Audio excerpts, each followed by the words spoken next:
passado da Terra é um mistério que levou 4,5 bilhões de anos para ser formado. A Terra é um planeta incrivelmente dinâmico. Está sempre mudando. Ao longo de milhões, até mesmo bilhões de anos, nem a reconheceríamos. Como a Terra se transformou e por quê? Por milênios, buscamos respostas em seus cânions, desertos, vulcões e fendas. Mas a chave para desvendar a incrível história da Terra pode estar enterrada num lugar ainda mais surpreendente: dentro de cada um de nós. Muitas características do nosso corpo remontam a uma época em que a Terra era muito diferente de hoje em dia. Do formato dos ossos às peculiaridades do comportamento humano, os vestígios estão em nós. A história da vida na Terra está literalmente escrita em nosso corpo. Está escrita nas formas dos nossos braços, pernas e até do ouvido. Na origem dos arrepios e soluços. Nos nossos pressentimentos e medos mais profundos. Nosso corpo guarda um registro quase infinito de mistérios que apenas estamos começando a desvendar. Escondidos em nossos ossos e cérebros estão os vestígios da surpreendente história de como a Terra fez o homem.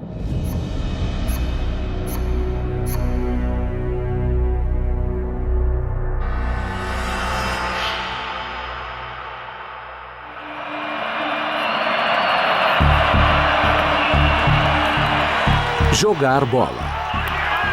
Desde o final do século XIX, quando o esporte evoluiu, esse é o passatempo preferido dos americanos. Podem ser pai e filho jogando a bola um para o outro. Ou uma partida de campeonato com milhões de espectadores. O jogo depende da nossa capacidade de jogar a bola em determinado alvo. Uma habilidade que nenhuma outra espécie na Terra tem. Nós jogamos bola muito bem. Pense na sua própria experiência. Pense no arremessador de beisebol. A precisão ao lançar a bola é algo muito impressionante. O antropólogo Benjamin Campbell acredita que o arremesso preciso conecta nosso corpo ao passado pré-histórico. Quando vemos um quarterback jogar a bola pelo campo, essa é uma ação bem antiga. Uma coisa que as pessoas vêm fazendo há pelo menos 400 mil anos. Se o Dr. Campbell tiver razão, algo deve ter acontecido na Terra no passado distante para mudar nosso corpo e nos dar essa habilidade única. Para investigar, ele recrutou Matt Barkley, o principal quarterback da Universidade do Sul da Califórnia. Vencedor do prêmio Joe Montana de quarterback do ano, as habilidades de Matt fizeram dele uma estrela em campo. Matt, a precisão para jogar a bola é muito importante para você? A precisão é muito importante. Se eu errar por 2 centímetros no jogo atual, se errar esse pouquinho, um defensor pode aparecer e roubar a bola. É um jogo de centímetros. Eu tenho que acertar em cheio quase todas as vezes. O Dr. Campbell colocou 4 alvos no campo de futebol. O primeiro está a 10 metros de distância e tem apenas 28 centímetros de diâmetro. Aposto que ele acerta de 10 a 20 metros sem dificuldade. O primeiro alvo não é um grande desafio, mas o segundo alvo tem o dobro da distância, 20 metros. O segundo alvo é atingido, mas a 30 metros será mais desafiador. Preveja um pouco de dificuldade em 30 metros. É bem difícil acertar uma bola a essa distância.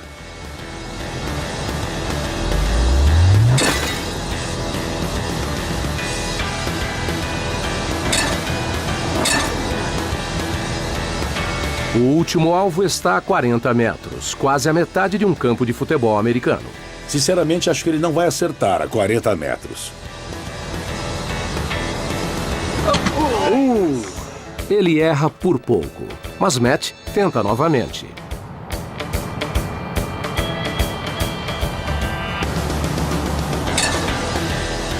A 10 metros eu tinha 100% de certeza. É um lance fácil. A 40 foi um pouco mais difícil, tive que tentar de novo. Mesmo assim, Matt conseguiu ajustar o lance e acertar o alvo a 40 metros de distância. Uma habilidade exclusivamente humana. Aquilo seria um touchdown. Parece simples, mas um bom lance requer a coordenação precisa de ossos e articulações, impulso com a força exata e liberação no momento certo. Tudo com pouca margem de erro. Mas apesar da complexidade, todo ser humano pode acertar alvos até certo ponto. Para o Dr. Campbell, há algo de antigo nesse movimento. Podemos dizer que jogar uma bola não é tão diferente de atirar uma lança. Atirar lanças é uma coisa que as pessoas vêm fazendo há pelo menos uns 400 mil anos. Esta simples ação é resultado de um ponto crucial na história da Terra. Milhões de anos atrás. 2,6 milhões de anos atrás, a Terra passava por mudanças. À medida que os continentes se deslocavam para o hemisfério norte, as correntes marinhas mudavam de curso e o clima se alterava. Por milhões de anos, o planeta ficou preso em uma grande era do gelo. As eras do gelo foram muito difíceis para nossos ancestrais. E não foi muito tranquilo, foi muito turbulento. Eu nem imagino como era para os primeiros humanos serem obrigados a lidar com as condições da era do gelo naquele momento específico. Mas para os primeiros ancestrais humanos na África, o gelo não era o problema. O frio, a neve e o gelo não eram um problema para eles. O problema era a seca. Os incêndios florestais, essas coisas, porque a maior parte da água do planeta estava presa nas calotas de gelo. Desertos surgiram, lagos secaram, a paisagem se queimou e a comida desapareceu.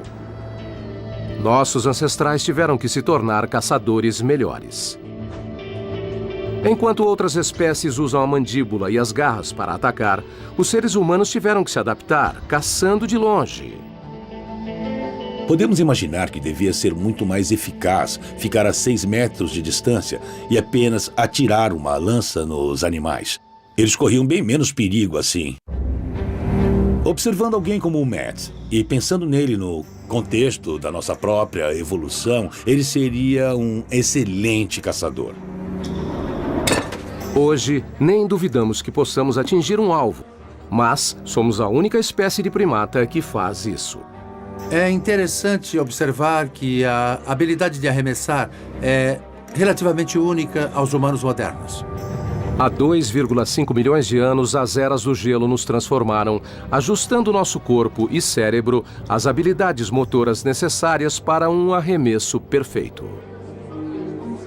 Tudo em nós, as características do nosso corpo, mostram como a Terra nos fez dessa forma. Muitas características do nosso corpo remontam a uma época em que a Terra era muito diferente de hoje em dia. Outros vestígios em nosso corpo revelam segredos sobre o passado misterioso do nosso planeta.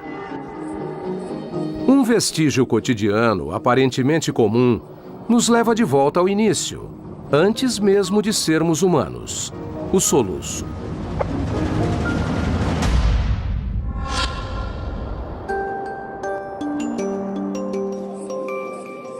O soluço é uma das coisas malucas que nós temos. Soluçar é tão natural que fazemos isso antes mesmo de nascer, talvez para praticar a respiração no útero.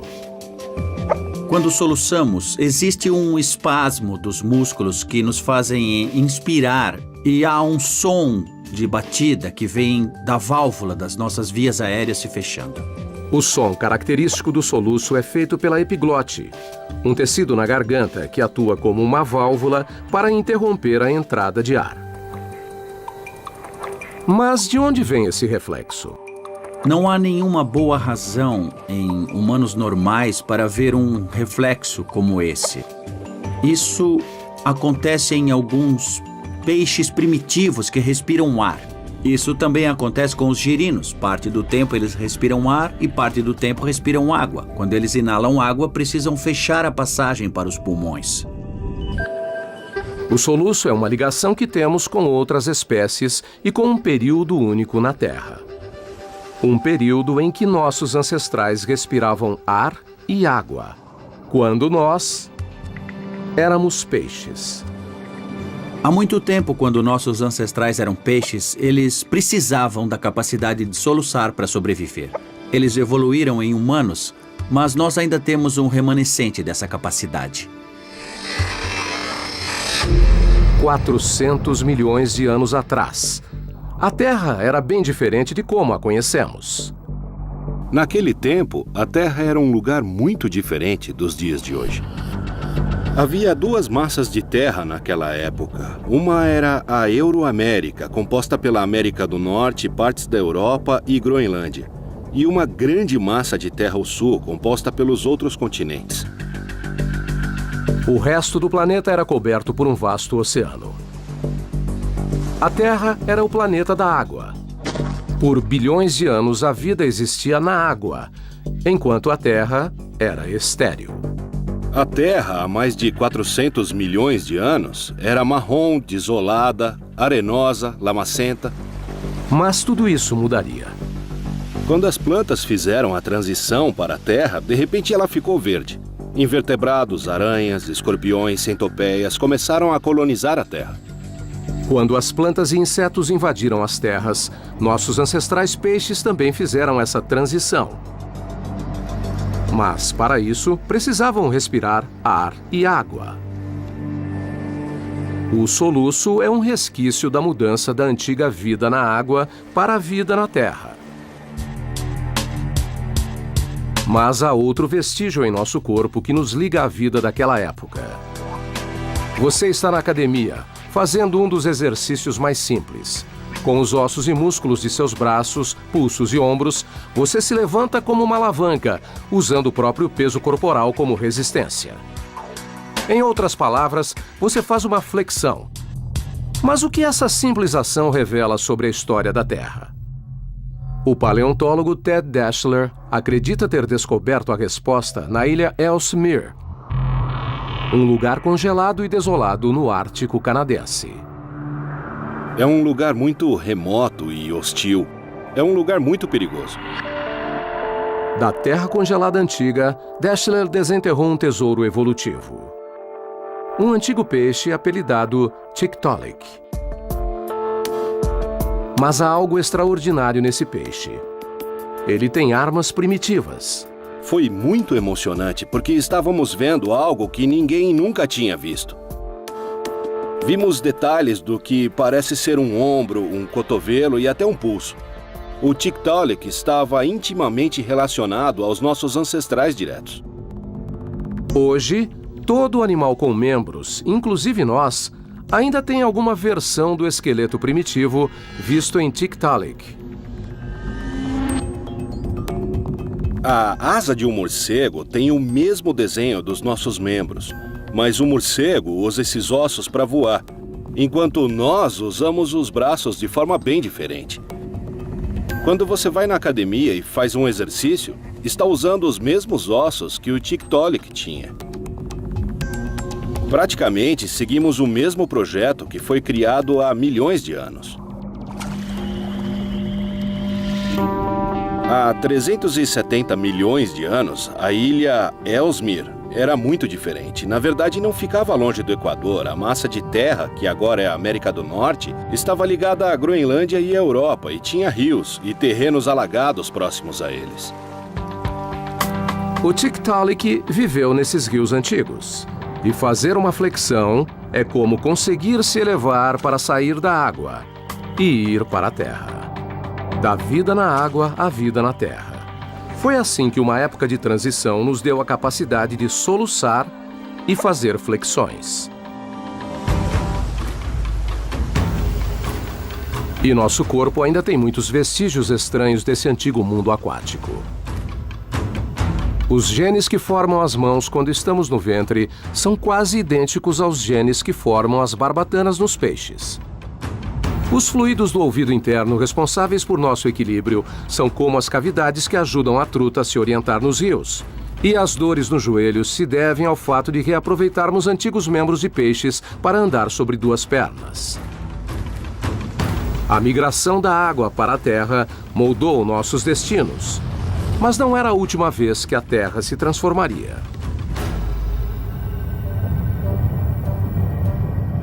Se você ficasse na órbita da Terra e assistisse os últimos 500 milhões de anos, perceberia que os continentes estão sempre em movimento.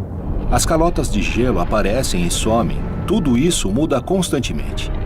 Se nós assistíssemos à história do nosso planeta em alta velocidade, nós veríamos mudanças dramáticas, quilômetros de gelo subindo e descendo, montanhas sendo formadas, erguendo-se do chão, vulcões em erupção, o céu escurecendo com nuvens de cinzas. E tudo isso acontecendo em altíssima velocidade. As pistas estão dentro de nós. Nos arrepios que sentimos, na aversão de insetos, na sensação de déjà vu, na emoção visceral de um videogame. Se seguirmos as pistas, a história do planeta finalmente será revelada enquanto descobrimos como a Terra fez o homem. A Terra. Dos cânions mais profundos às montanhas mais altas, um fato é claro. O planeta tem sofrido enormes transformações. Se nós analisarmos um longo período da história, montanhas se ergueram, oceanos surgiram e sumiram. A Terra, em escalas de tempo geológicas, é um lugar dinâmico e vivo. E há vestígios do passado violento da Terra, escondidos em um lugar surpreendente. Não apenas em vulcões ou calotas de gelo, mas dentro de nós. A forma como a Terra mudou, nos alterou e está escrita dentro do nosso corpo. Um exemplo estranho mostra que há vestígios do maior massacre da Terra escondidos dentro dos nossos ouvidos.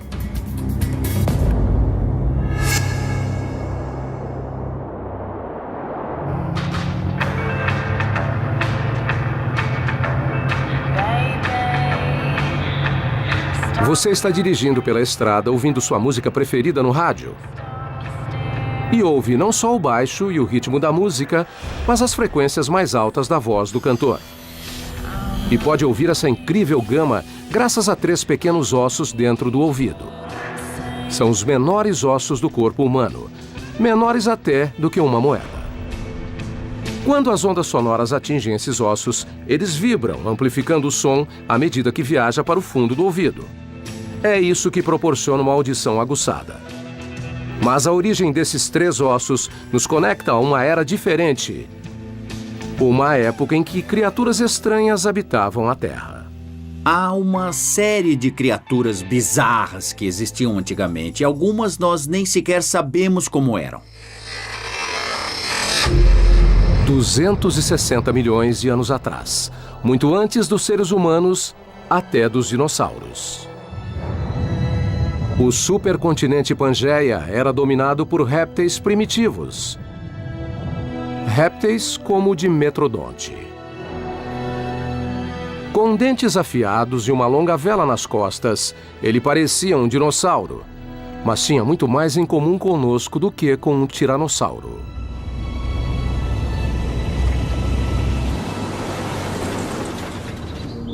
Nesta fazenda de gado, no norte do Texas, o paleontólogo Robert Becker e sua equipe descobriram raros restos do esqueleto de um dimetrodonte, que eles apelidaram de Willy. Willy é muito mais bonito do que eu jamais sonhei encontrar aqui. Ele existiu 60 a 70 milhões de anos antes de haver qualquer coisa parecida com um dinossauro primitivo. Não havia cobras, não havia dinossauros, não havia mamíferos peludos. Isso é bem anterior. Curiosamente, os ossos de Willy estão ligados aos nossos. Os ossos que temos no nosso ouvido faziam parte do maxilar do réptil. E quando os mamíferos evoluíram, esses ossos viraram estes que nós temos no ouvido interno. Mas há outra coisa enterrada aqui que é muito mais reveladora e assustadora sobre o terrível passado da Terra.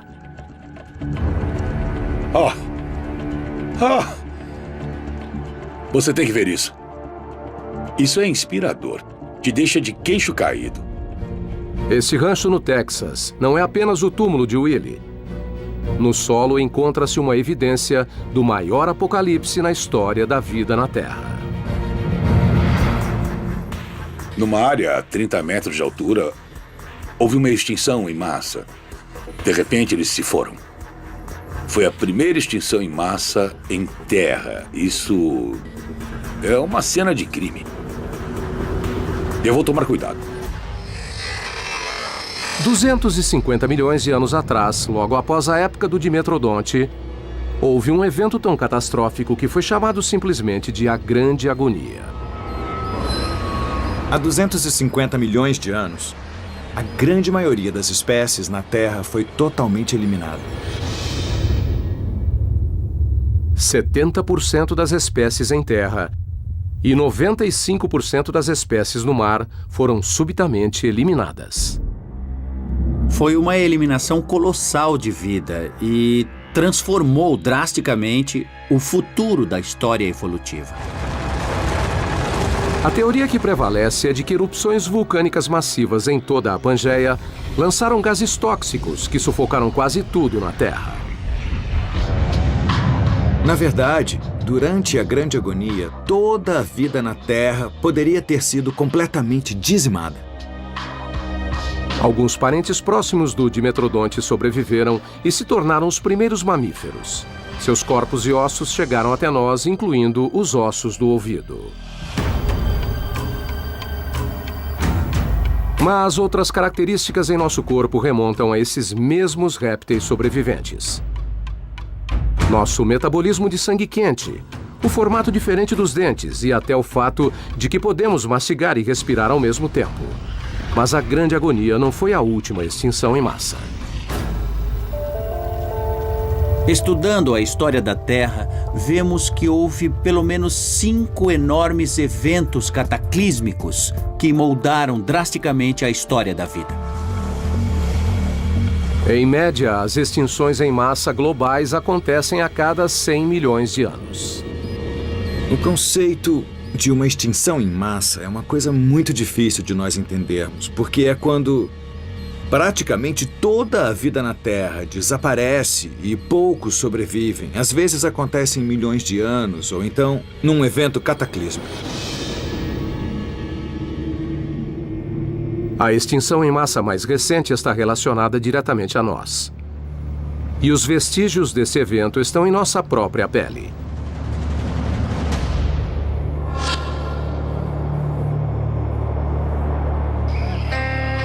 Uma das coisas que a evolução nos deixou de herança é o fato de termos arrepios.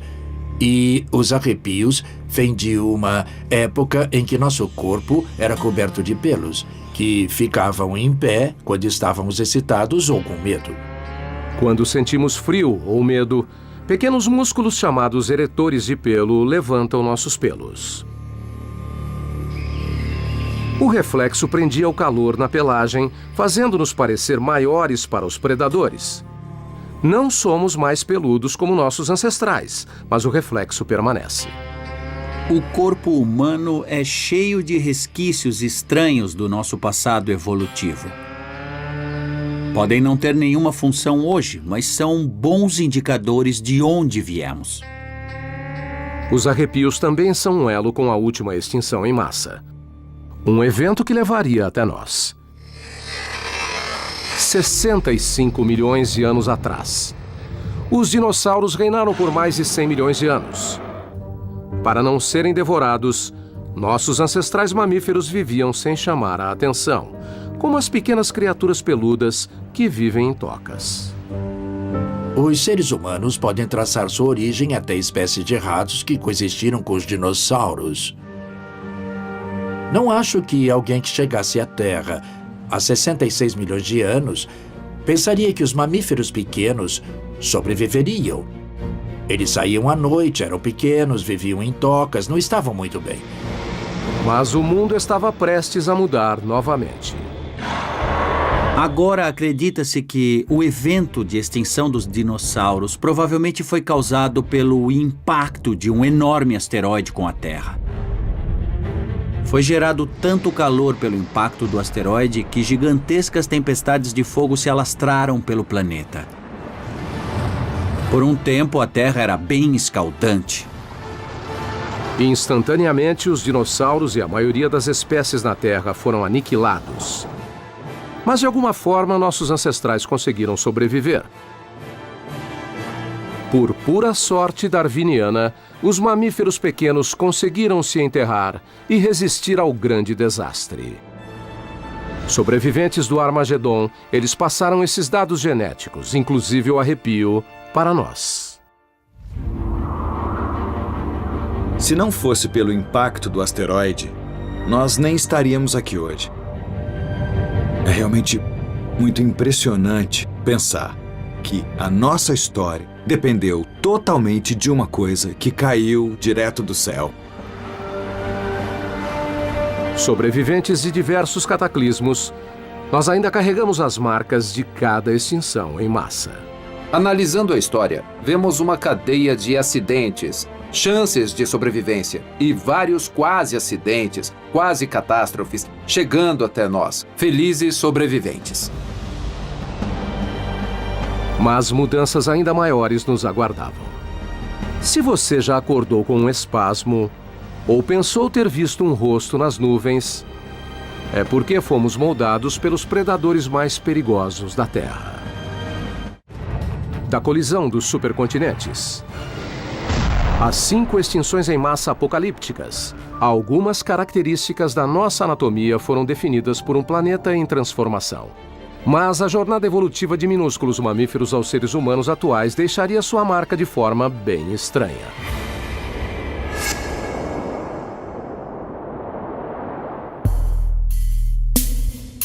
Você está caindo no sono, suas pálpebras estão pesadas, sua temperatura corporal cai e você fica inconsciente.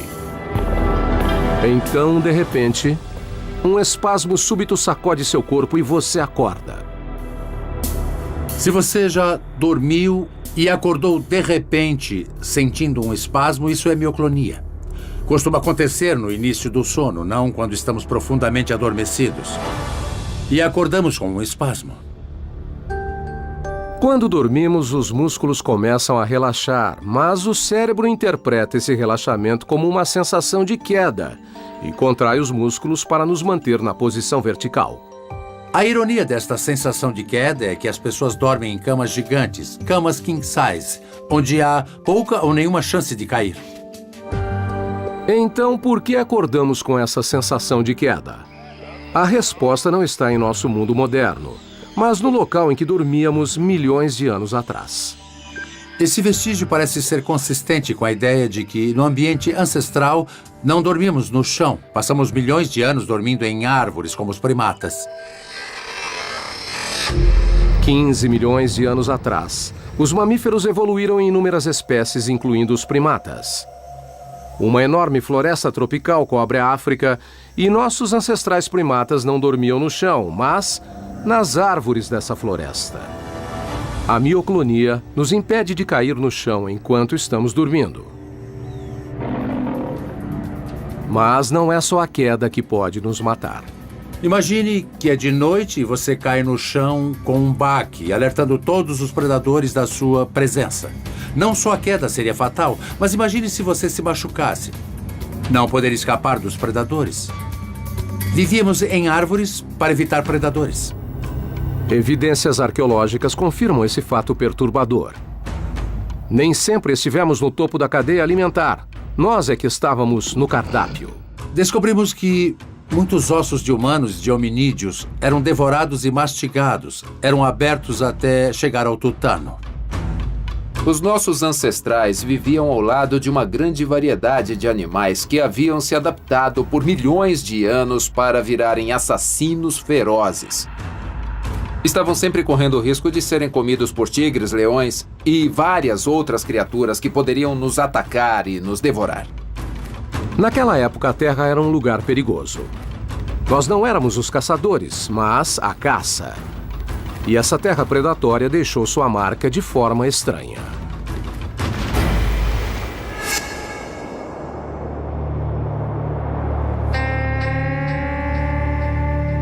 Já admiramos amplas paisagens.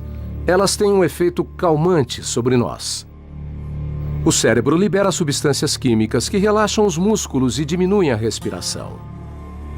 A pergunta é, por quê? O Dr. Frederick Coolidge acredita que a resposta está enraizada no terreno da nossa pátria africana. Há uma possibilidade de que a própria paisagem da África ainda esteja impressa em nossa mente. Para testar a teoria, ele convidou os participantes a analisar cuidadosamente fotografias de 4 paisagens diferentes, para ver qual é a mais relaxante. As opções: um deserto arrebatador, uma mata fechada, colinas com árvores e uma montanha coberta de neve. Se tivesse que escolher uma dessas fotos e fosse morar nessa foto, qual você escolheria? Acho que eu escolheria as planícies verdes. Se eu tivesse que escolher, viveria nessa foto. Parece um lugar seguro e confortável. Parece agradável e confortável para se viver. Experiências similares foram repetidas no mundo todo com pessoas de diferentes origens. E todas as vezes, os participantes são atraídos por paisagens abertas. Uma coisa interessante é que as pessoas na Nigéria fizeram o mesmo estudo e conseguiram os mesmos resultados que nos Estados Unidos, mesmo quando os nigerianos moravam numa floresta ou até numa ilha. Parece muito mais um lugar para se deitar sem se preocupar. Praticamente tudo está à vista. Achamos normal que a paisagem aberta seja mais calmante. Mas pode haver uma explicação evolutiva. Um ponto de vista semelhante permitiu que nossos ancestrais detectassem os predadores. Se houvesse predadores, você os veria se aproximando e fugiria antes que te vissem. Quando viram esta encosta, acharam que era um lugar seguro, como se inconscientemente pensassem em predadores. Como associamos essa vista à segurança, essas paisagens desencadeiam uma reação bioquímica. Há neurotransmissores químicos no cérebro que nos dão a sensação de segurança. Se evitarmos o perigo, o que é uma forte predileção biológica, nos sentimos melhor. Somos recompensados por evitarmos o perigo. Mas outra fotografia provoca a reação oposta. Eric, por que a selva é o lugar onde você menos gostaria de morar? Bom, eu não gostaria de viver na selva porque parece muito mais perigoso. Só de olhar para ela, eu não consigo sentir que é um lugar seguro. O problema da selva é que pode haver um predador a 3 metros de distância, atrás de uma árvore ou escondido na vegetação e não o veríamos. Por isso as pessoas preferem a paisagem aberta, pelo menos veem o que está vindo.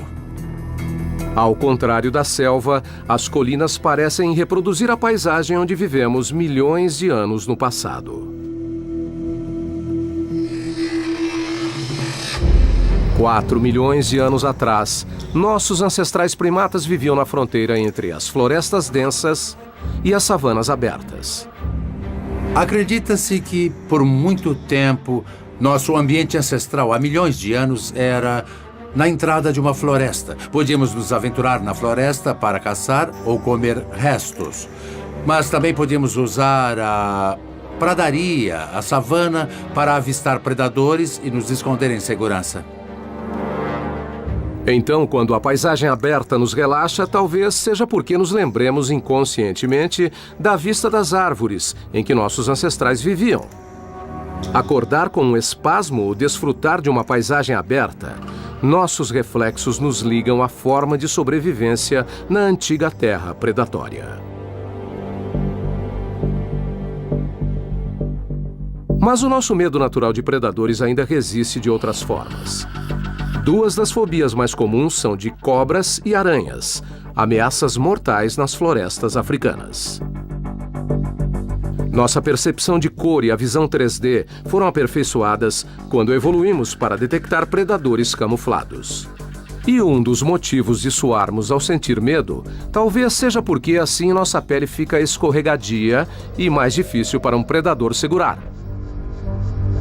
Mas que outros segredos estão ocultos no mundo pré-histórico de matar e ser morto? Pistas escondidas podem estar na razão de vermos rostos nas nuvens, ou no som áspero das unhas em um quadro negro. Só de falar nisso, muita gente já fica arrepiada. A história de 4,5 bilhões de anos da Terra está repleta de transformações violentas e misteriosas. E toda essa história está escrita dentro de nós. Em nosso corpo, comportamentos e até nos nossos reflexos mais simples.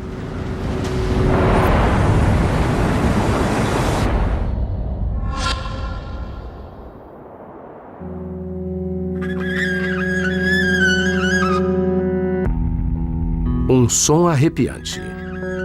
Não podemos deixar de reagir ao som agudo das unhas em um quadro negro. Mas por quê? Quando penso nesse som, eu fico arrepiada. Diria que a reação é bem visceral. A doutora Lynn Halpern decidiu investigar por que esse som provoca uma reação tão universal. Estávamos interessados em estudar o que chamamos de o pior som do mundo. Mas, como era uma experiência científica, não podíamos supor que fosse o pior som do mundo. Então decidimos tentar criar outros sons que fossem terríveis. A doutora Halpern e sua equipe capturam uma série de sons, dos agradáveis aos arrepiantes. Identificamos alguns sons agradáveis. O tilintar de chaves, nós gravamos o som que a roda da bicicleta faz quando ela gira. Depois usamos objetos de metal, arrastamos banquinhos de metal pelo chão, esfregamos pedaços de isopor um contra o outro. A doutora Halpern pediu aos alunos que avaliassem cada som, mas ela espera que um deles seja o pior de todos. Nós pegamos uma ferramenta de jardim com 3 dentes de metal e arranhamos diversas superfícies com ela. Para imitar as unhas em um quadro, ela arrastou lentamente o metal contra um pedaço de ardósia. Vimos muitas expressões faciais. Vimos as pessoas se sentarem bem retas e apertarem os olhos. E claramente conseguimos uma reação física, não apenas uma reação psicológica. As garras na pedra ganharam disparado. Era mesmo o pior som na avaliação de todos. Este som pode realmente se conectar a um ponto específico na história da Terra? Sentimos uma reação quase universal a este som. Então, deve ser algum vestígio da reação dos nossos ancestrais lá atrás na linha evolutiva. Mas o que no mundo antigo tinha o som de unhas em um quadro negro? Presumimos que este som seja semelhante à vocalização de algumas espécies de primatas e então analisamos gravações que foram feitas em campo com alguns macacos. E descobrimos que a frequência do nosso pior som era muito semelhante ao feito por um macaco fêmea quando ela tentava alertar a sua prole. Os 2 sons são muito parecidos. Ao analisar as frequências dos sons, a doutora Halpern ficou surpresa ao descobrir que não era a frequência aguda que provocava a reação. O fenômeno está relacionado à parte do espectro que tem frequências mais baixas e acontece que ele é o mesmo espectro da fala humana. Esses sons nos conectam a um momento crítico na história terrestre. 4 milhões de anos atrás, no coração da África, nossos ancestrais viviam na entrada da floresta. Durante o dia, andavam sobre 2 patas por toda a savana. Mas, quando a noite caía, retornavam para as árvores. É preciso lembrar que, no passado evolutivo, quando anoitecia, ficava totalmente escuro. Uma noite nublada, sem lua, era um breu completo. A escuridão total. O único sentido que usavam era a audição e só se podia alertar sobre o perigo através do som. Por milhões de anos fomos perseguidos na escuridão por predadores mortais. E em resposta, podemos ter usado gritos de alerta penetrantes para avisar sobre o perigo. Nesse mundo, muito antes de nos tornarmos caçadores, os predadores estavam no controle. Não podíamos matá-los, então precisávamos evitá-los. Sem dúvida, nossos ancestrais viviam num mundo cheio de predadores. Ursos, cães selvagens, felinos, serpentes, aranhas. Havia várias formas de ser morto. Muitas vezes pensamos que somos uma espécie superior, mas nem sempre estivemos no topo da cadeia alimentar. Ao contrário dos alertas visuais, este som agudo funcionaria mesmo na noite mais escura. Uma reação imediata e visceral a este som deve ter sido muito importante para a sobrevivência. Mas outros indícios desse mundo cruel podem ser encontrados não apenas no que ouvimos, mas no que vemos.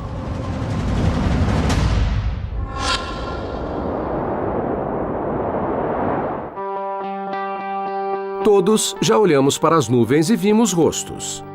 No caos de formas ondulantes, nossa mente traça o esboço de um queixo, um nariz, uma cabeça. Nossa mente pode transformar uma tomada elétrica simples, ou a frente de um carro, na imagem de um rosto. Ver rostos em padrões aleatórios é chamado de pareidolia e está profundamente embutido em nossa mente. Assim como o som de unhas em um quadro negro, a pareidolia é uma ligação com o nosso passado predatório. Ao reconhecer um rosto rapidamente, você poderia ver os olhos de um predador que invadisse seu ambiente. É crucial ver um predador logo para sobreviver.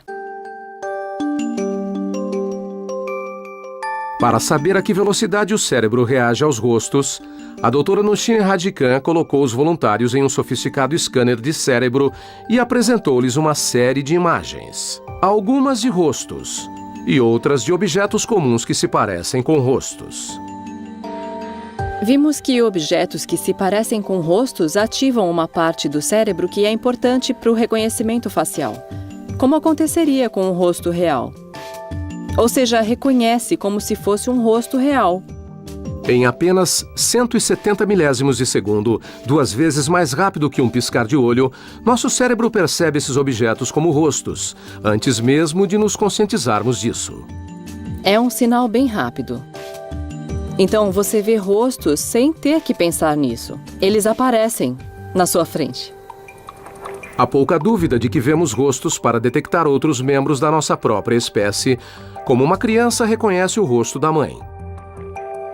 Mas a reação rápida estudada pela doutora Radikan sugere que há também uma estratégia de sobrevivência em andamento.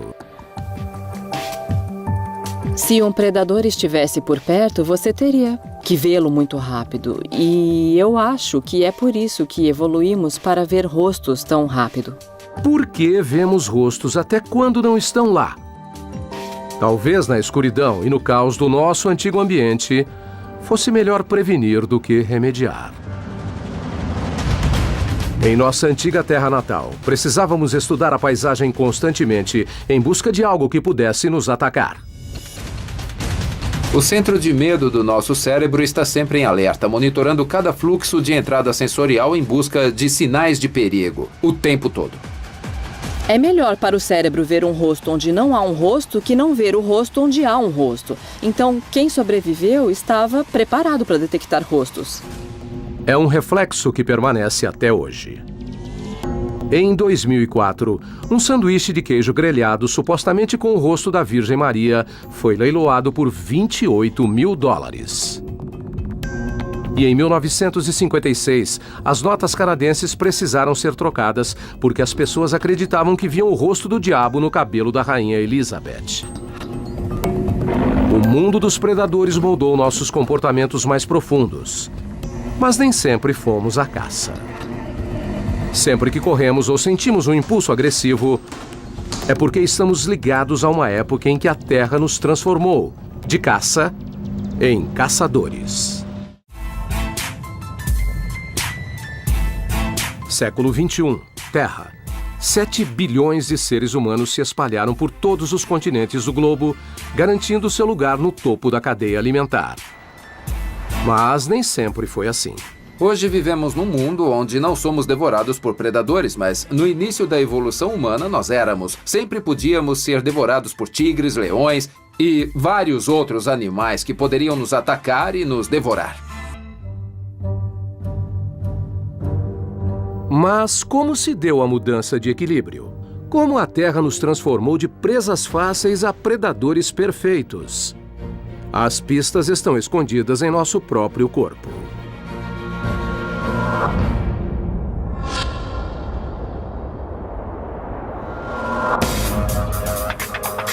Se você já correu por um campo de futebol ou em uma esteira, é porque o seu corpo é adaptado para correr.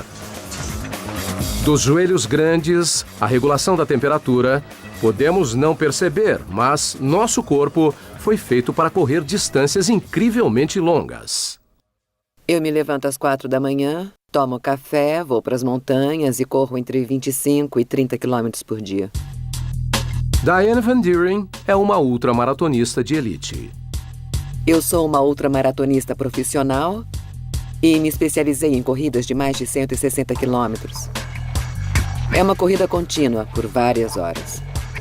Para ela, uma maratona de 40 quilômetros é apenas um aquecimento. Eu completei 700 quilômetros na trilha Yukon Quest, que é considerada a corrida de trenós puxadas por cães mais difícil do mundo, e eu a fiz a pé, com temperaturas de até menos 45 graus. O máximo que já corri sem parar foram 240 quilômetros. Quando corremos, os tendões de Aquiles e outros ligamentos agem como molas para nos impulsionar para frente. E nenhuma outra espécie de primata foi feita para correr. Já corri em ventos tão fortes que tive de ficar de joelhos. Eu já fui literalmente derrubada na trilha, tive que rastejar, mas independente disso, desde que possa seguir em frente, eu vou até a linha de chegada. Os seres humanos estão entre as únicas espécies com essa capacidade de resistência em corrida. E no passado, essa habilidade nos proporcionou uma vantagem única. Os seres humanos corriam a uma velocidade intermediária e poderiam até ultrapassar animais que estivessem trotando, que cairiam mortos e aí podiam comê-los. Nós os faríamos correr até morrer. A corrida de longa distância pode remontar a uma estratégia de caça antiga. Mas de onde vem essa estratégia? 2,6 milhões de anos atrás. O clima africano se transformava. As florestas densas davam lugar a savanas sem fim.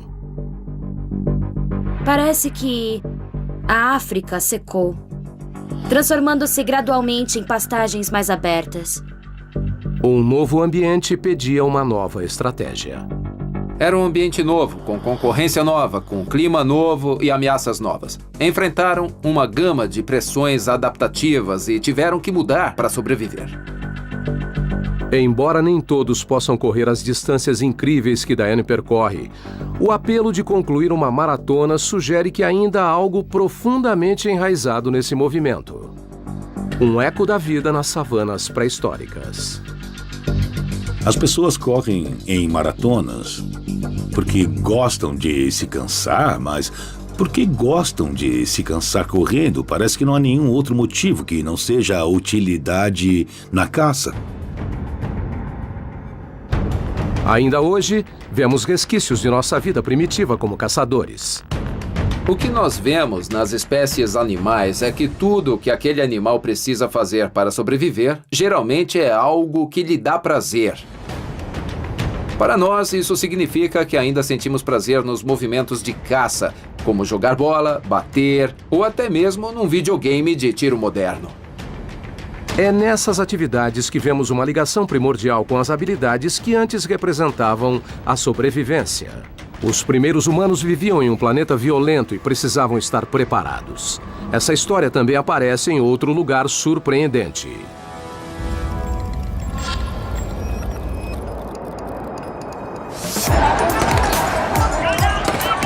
A agressão. Por mais amigáveis que sejamos, todos temos o impulso da raiva. E dentro de cada um de nós está a capacidade de transformar essa raiva em violência. Em algum lugar no fundo de nosso ser, todos temos um lado sombrio. E o antropólogo Brian Hare, da Universidade Duke, quer solucionar um mistério. A questão central que eu gostaria de responder é: por que nós temos um lado sombrio? Ele acredita que a resposta possa ser encontrada em uma reserva natural na África ao analisar nossos primos evolutivos.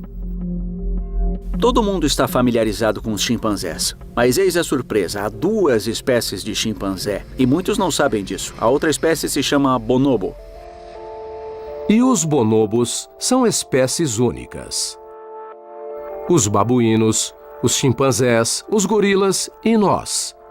Todos os primatas, quando pressionados, estão dispostos a lutar fisicamente por recursos para sobreviver. Todos, exceto os bonobos. O que os humanos e os chimpanzés têm em comum é que temos um lado mais sombrio. Os bonobos não têm esse lado mais sombrio. Eles não se matam. Mas por que os bonobos não são violentos? O Dr. Hare descreve um experimento simples. Nós colocamos comida numa sala que um bonobo tem acesso. Mas tem uma porta e atrás da porta tem outro bonobo. O bonobo deve tomar uma decisão: ficar com a comida ou dividi-la. E o que vemos nesse vídeo, e que surpreendeu até a mim, é que os bonobos abrem a porta e deixam um amigo comer junto. Quando estamos em uma situação de sobrevivência, podemos compartilhar ou lutar. E os bonobos vivem em paz, compartilhando seus recursos. Eles parecem ser altruístas e incapazes de serem violentos. Por que nós temos o lado sombrio enquanto os bonobos não têm?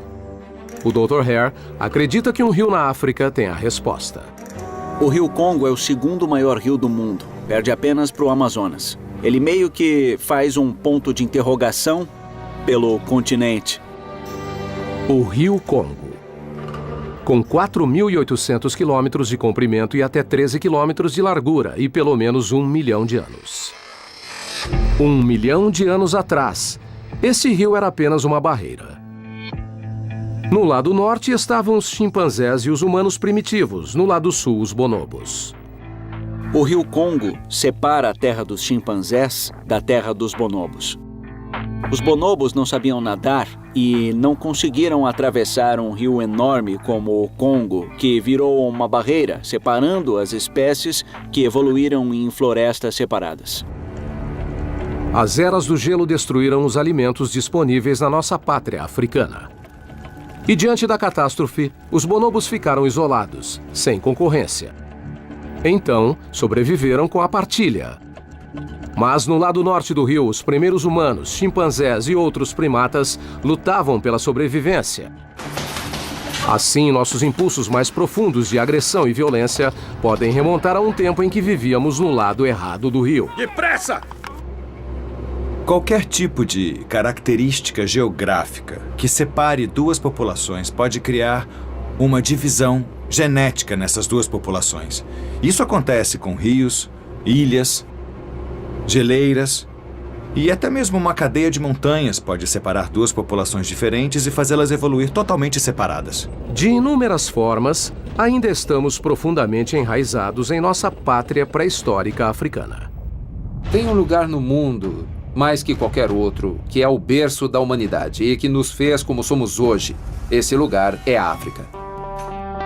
A surpreendente influência da geografia africana antiga resiste de outras formas. Nossas unhas eram garras que foram achatadas para que pudéssemos subir nas árvores das florestas africanas. E nossa capacidade de andar sobre 2 pernas começou quando elas secaram e tivemos que andar para ir de árvore em árvore. Mas mudanças ainda maiores nos aguardavam. Nos últimos milhões de anos da nossa evolução, a Terra remodelou e reestruturou aquilo que nos torna verdadeiramente únicos: o cérebro. E um vestígio é o fato de a Terra ter nos deixado com a estranha sensação de déjà vu.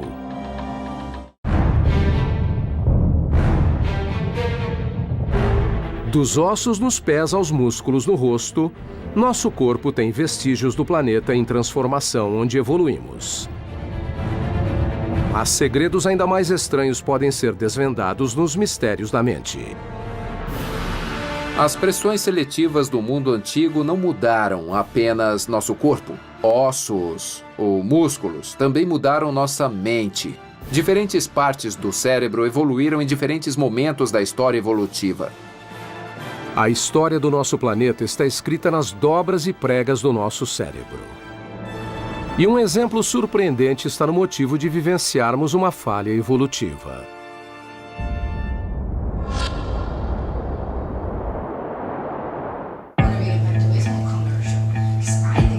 Você está com uma amiga conversando durante o café. Não há nada fora do comum, até que, de repente, você é tomada por uma sensação estranha e poderosa. Você já fez isso antes. Embora saiba que é impossível, sente como se estivesse revivendo um momento do passado e se lembra de todos os detalhes. É uma sensação que todos já experimentaram, chamada de déjà vu.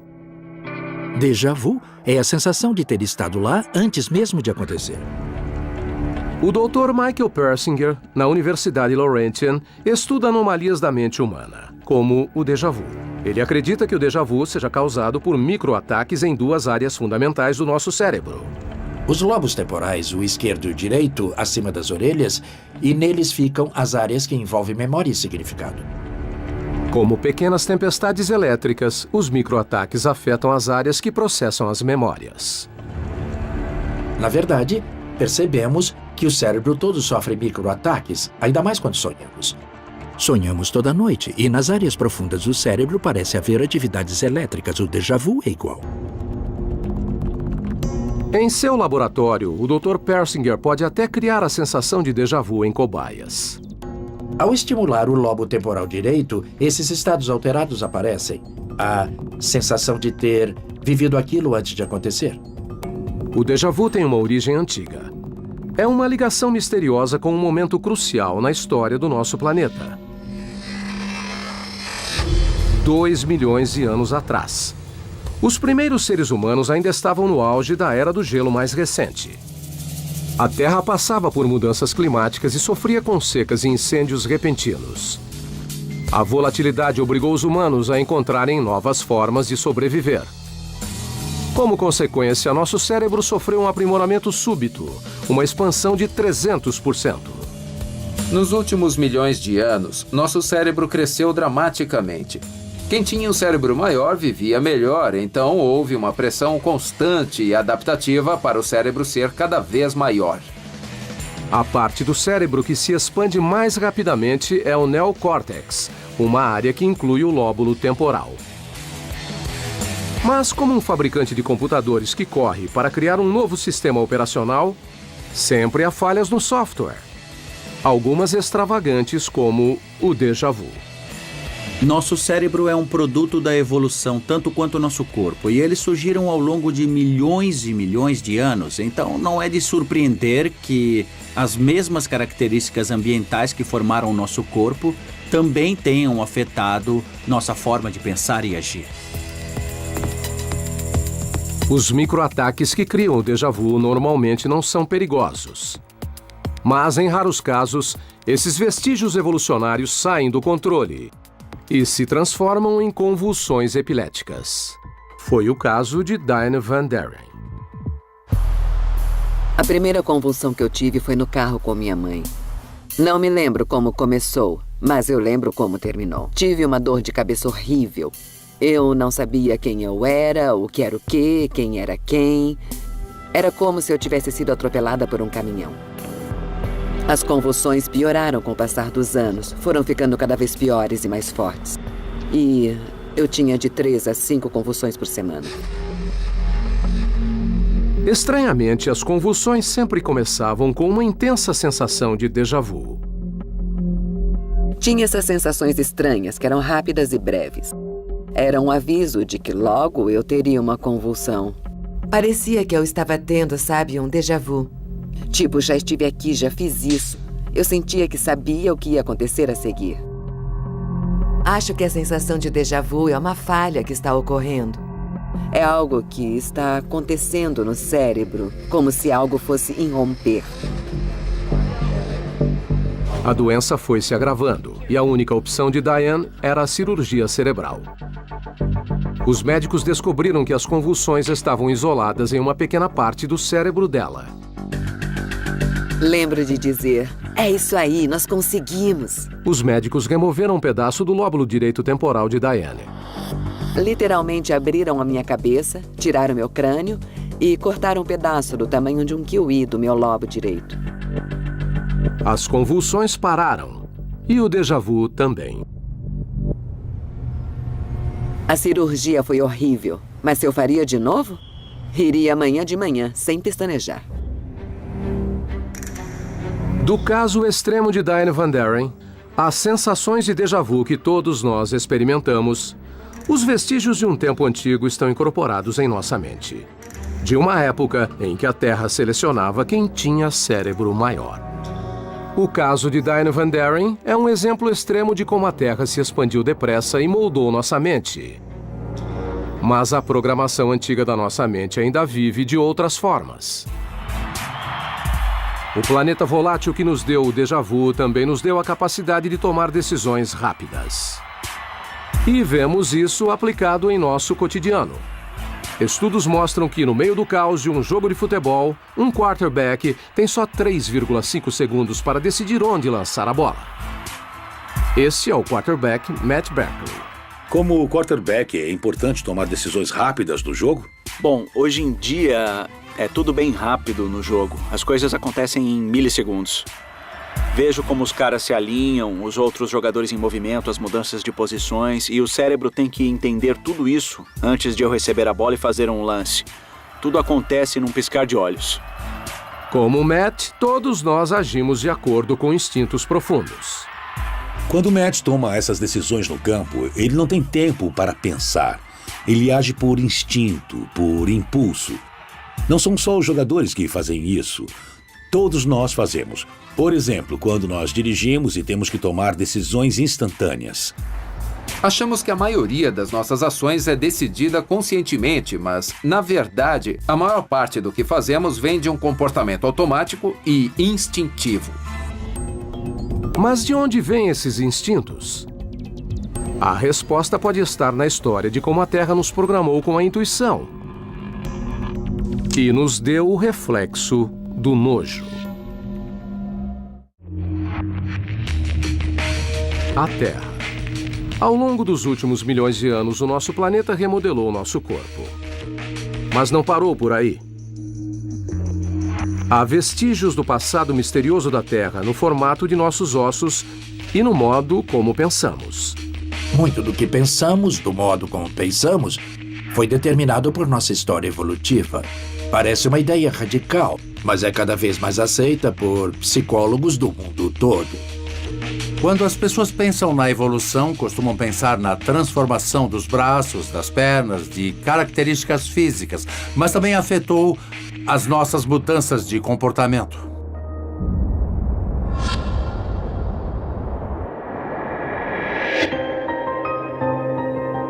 O psicólogo evolucionista Frederick Coolidge acredita que nosso planeta ajudou a moldar a forma como tomamos decisões.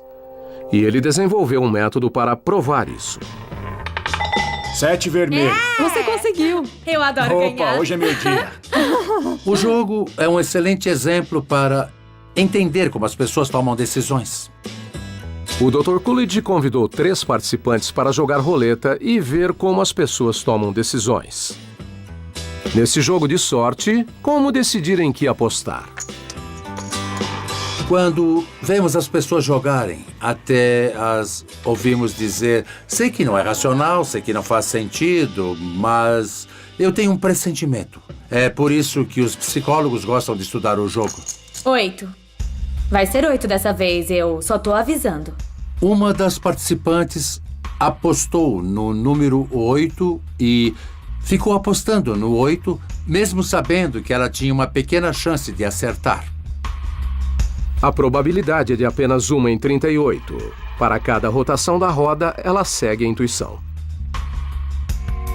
Isso! Acertei, beleza. Me fala mais sobre o 8. Por que você apostou? Qual é o raciocínio? É óbvio que isso é um jogo de sorte e eu tenho a mesma chance que os outros, mas por alguma razão eu senti uma ligação com o 8 e segui a minha intuição. Era como se ele me chamasse, então apostei nele. A intuição dela é forte. Eu não sei se fico torcendo ou se tento usar meus poderes mentais, mas eu fico olhando pra ele o tempo todo. Quando perguntei, ela disse que não acertava porque não estava se concentrando direito. Ela precisava olhar a bola o tempo todo para levá-la ao número certo, o 8. O que é curioso, porque na entrevista ela reconheceu que não havia forma física de isso acontecer, mas ela sentia que era possível. É interessante você dizer, vou seguir a intuição. É um pressentimento? Me fala por que isso. Eu não sei de onde isso vem, é uma sensação. Me diz você. Jogadores experientes aprendem a apostar nas probabilidades. Mas o experimento do Dr. Coolidge revela que nosso cérebro está repleto de instintos irracionais. Quando falamos de pressentimento, falamos de uma reação emocional, algo acionado por uma profunda estrutura cerebral antiga. Nossos impulsos emocionais são parecidos com o hardware de um computador, que foi instalado há milhões de anos. Mas por que estamos programados com essas intuições? A resposta remonta ao ambiente imprevisível onde nossos ancestrais evoluíram. 1 milhão de anos atrás. Nessa época, nosso cérebro expandiu e conquistamos a capacidade de pensar racionalmente. Mas ainda estávamos sujeitos a perigos repentinos. A Terra em si era perigosa. O próprio ambiente podia matar. Hoje vivemos num ambiente muito protegido e controlado, mas antigamente nossos ancestrais estavam mais vulneráveis. Eles podiam morrer com vulcões, terremotos, inundações e várias outras ameaças letais do próprio ambiente. Eles tinham que estar sempre preparados para reagir a ameaças mortais. Agora podemos resolver problemas complexos, mas a contínua ameaça de desastre significava que nem sempre havia tempo para pensar. E nossos instintos mais primitivos deviam permanecer no controle. Como um inseto atraído pela luz ou um rato que foge do cheiro de um gato, ainda temos instintos animais mais primitivos. Esses instintos nos ajudaram a sobreviver no ambiente ancestral. Mas um instinto humano universal é especialmente poderoso.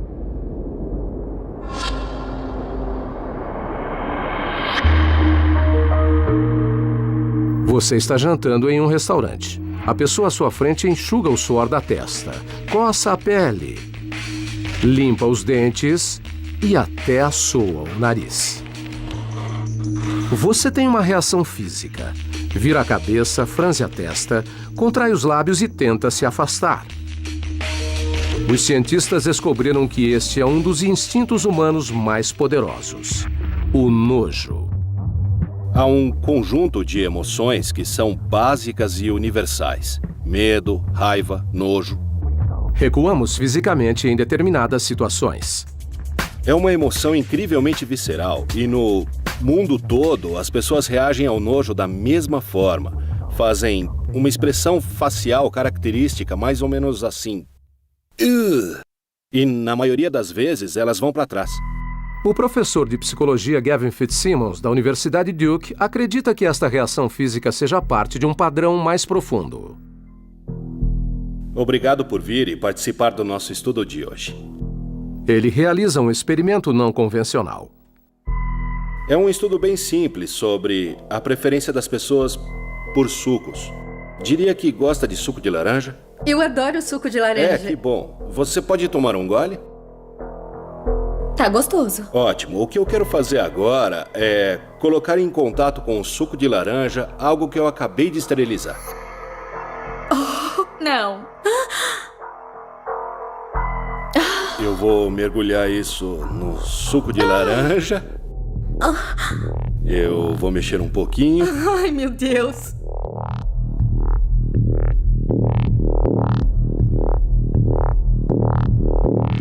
E se eu te fizer a mesma pergunta, se gostaria de dar um gole no suco de laranja, eu esterilizei e isso não vai te fazer mal, tudo bem?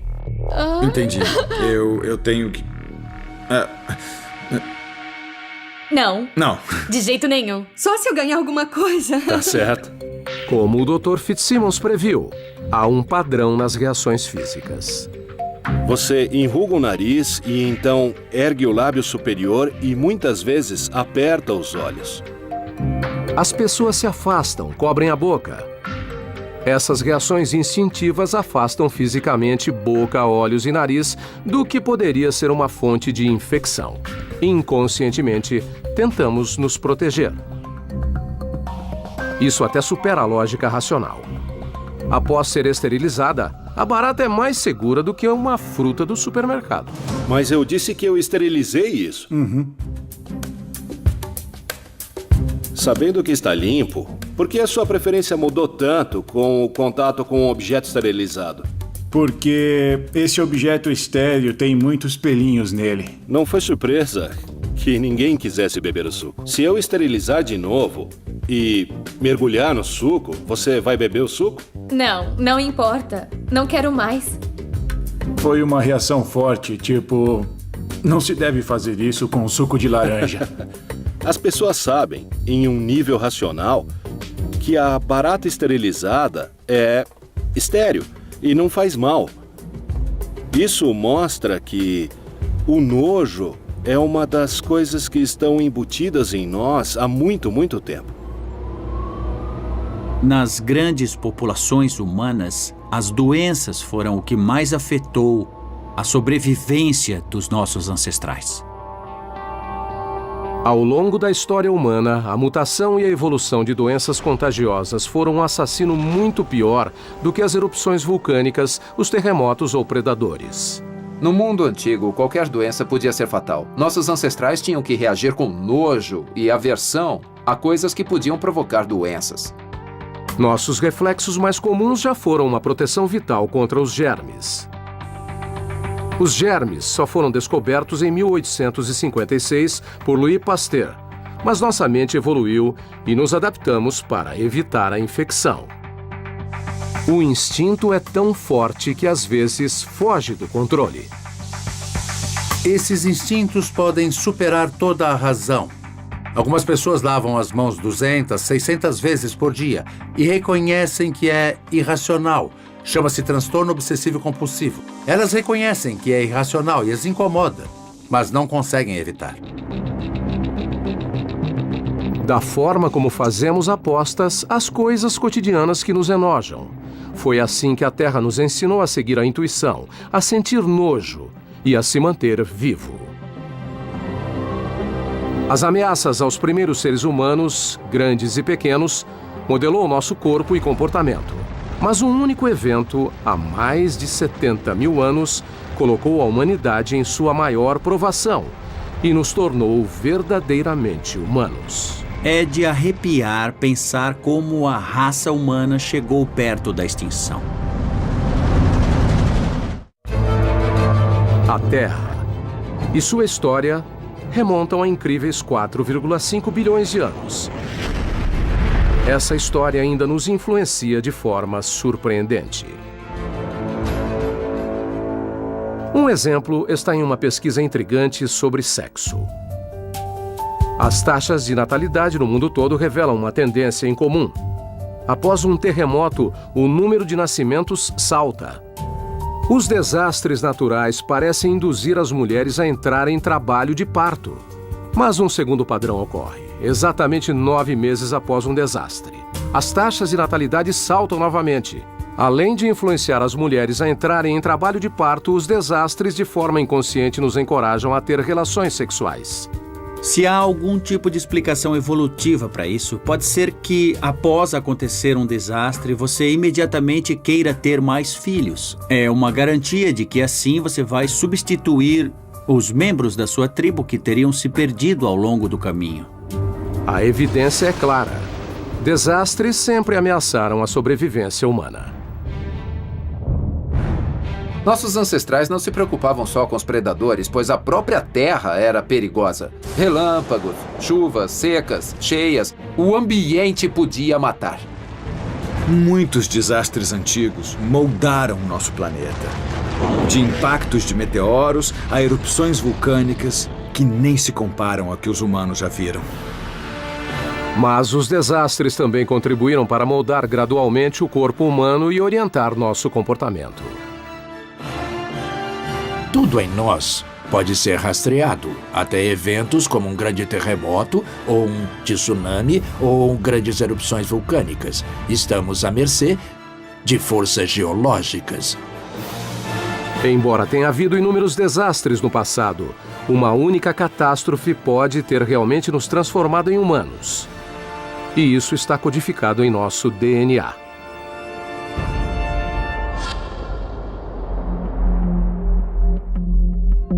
Quando os cientistas analisam os genes de pessoas do mundo todo, descobrem que todas as pessoas no mundo de hoje são descendentes de um grupo relativamente pequeno, talvez apenas alguns milhares de pessoas que existiram há 70 mil anos. E também foi há cerca de 70 mil anos que o vulcão indonésio chamado Toba entrou em erupção. E foi uma erupção enorme.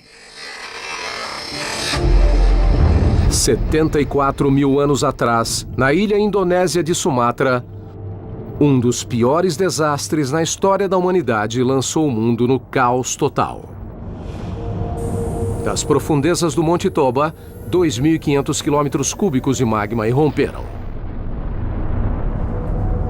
Não era apenas um vulcão, era um super vulcão. A erupção do Monte Santa Helena em 1980, algumas pessoas consideraram um evento bem destrutivo. Imagine um evento milhares de vezes maior do que essa erupção. Os humanos que viviam na época devem ter sofrido com o inverno vulcânico. A explosão teria sido catastrófica. O céu escureceu, entramos em uma era do gelo de 6 anos. Fomos reduzidos a 2.000 humanos e quase fomos extintos. Como consequência, a população humana foi reduzida para poucos milhares de indivíduos. Nem o suficiente para encher uma sala de cinema moderna. É de arrepiar pensar como a raça humana chegou bem perto da extinção. A ideia de que poderíamos pegar todas as pessoas do mundo e colocá-las dentro de um pequeno auditório é realmente bem assustadora.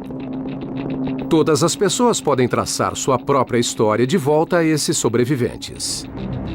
Chegamos perigosamente perto da extinção dos seres humanos. Se isso for verdade, há apenas 70 mil anos. Hoje, essa catástrofe geológica está escrita em nosso corpo. E nosso DNA contém uma evidência incrível. Apesar da nossa diversidade, somos 99,9% geneticamente idênticos. Isso é incomum no mundo animal.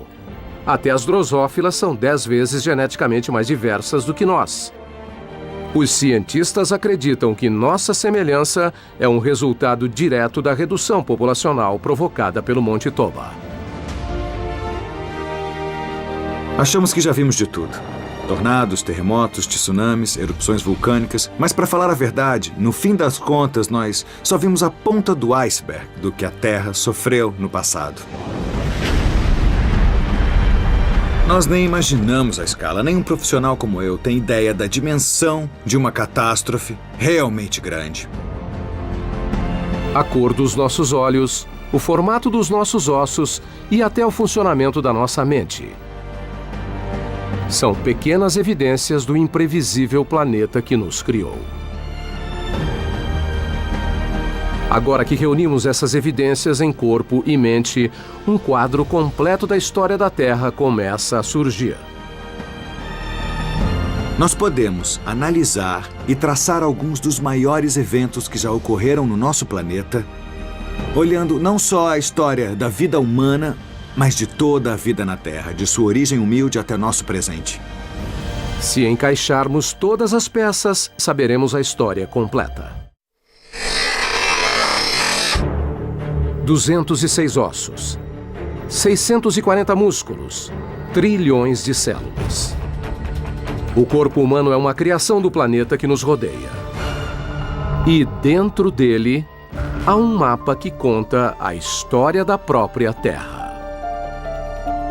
Eu acho que essa pode ser considerada a história da Terra, que está escrita dentro de todos nós. Está escrita nas nossas formas e formatos, no modo como pensamos. Até se analisarmos os genes, veremos que estamos ligados à natureza das primeiras formas de vida no planeta. É incrível pensar que dentro de nós está o esquema de toda a vida na Terra, desde o início, dos organismos unicelulares, passando pelos dinossauros e chegando aos humanos modernos. Cada passo desse caminho pode ser visto dentro de nós. Mas como tudo isso se encaixa? Agora, passo a passo, vamos juntar todas as pistas e revelar uma história épica de transformação global e caos inimaginável. –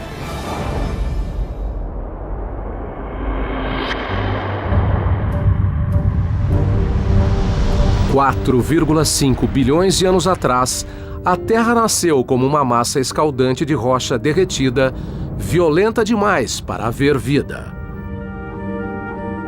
Mas ao longo de 1 bilhão de anos, ela resfriou e os mares se condensaram em sua superfície e as primeiras formas de vida unicelular surgiram. Nos 3 bilhões de anos seguintes, a Terra passou por mudanças globais impensáveis. E a vida continuou microscópica. Quando falamos na história da vida em grande escala, falamos principalmente de bactérias. Ainda hoje, a maioria dos seres vivos na Terra é unicelular ou menor. Então, mais de 500 milhões de anos atrás, o aumento de oxigênio atmosférico permitiu que a vida animal complexa surgisse. Todos os planos corporais fundamentais, incluindo o nosso, foram estabelecidos. 370 milhões de anos atrás, os peixes primitivos ganharam membros e se arrastavam pela terra, inventando um projeto de braço que usamos até hoje. 250 milhões de anos atrás, criaturas parecidas com lagartos sobrevivem à maior extinção em massa da Terra. Partes da mandíbula foram transformadas em ossos do ouvido, proporcionando uma audição extraordinária. 65 milhões de anos atrás, pequenos mamíferos escaparam por pouco do impacto de um asteroide. Os pelos, unhas e arrepios que herdamos remontam a este evento. Evoluímos de pequenos mamíferos a primatas que moravam em árvores, mas a Terra ainda nos mudaria mais. Ao longo de milhões de anos, a paisagem africana nos transformou de macaco em homem. Começamos a andar sobre 2 pernas e evoluímos para correr, jogar e caçar. Precisávamos sobreviver a predadores mortais, o que gravou permanentemente medos e instintos em nossa mente. 2,6 milhões de anos atrás, as eras do gelo fizeram nosso cérebro crescer 3 vezes mais. Mas deixou algumas falhas, como o déjà vu. Os desafios de um ambiente em mudança moldaram nossos instintos humanos, transformando nosso modo de pensar. 250 mil anos atrás, nosso corpo moderno evoluiu. 150 mil anos atrás, deixamos a África e nos espalhamos pelo mundo todo. 74 mil anos atrás, um supervulcão quase nos extinguiu, deixando-nos com uma semelhança genética que existe até hoje. Finalmente, toda a civilização humana, da Suméria Antiga, passando pelo Egito, Grécia, Roma e Idade Média, até hoje, surgiu nos últimos 10 mil anos. A civilização humana está registrada nos livros, mas tudo que existia antes está registrado em nosso corpo.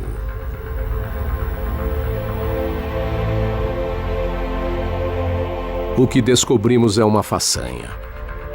Somos sobreviventes de 4,5 bilhões de anos de cataclismos. Nós, seres humanos, podemos pensar que a nossa sobrevivência se deve à ingenuidade dos nossos ancestrais, o que é verdade, mas também não podemos desconsiderar a sorte nisso tudo.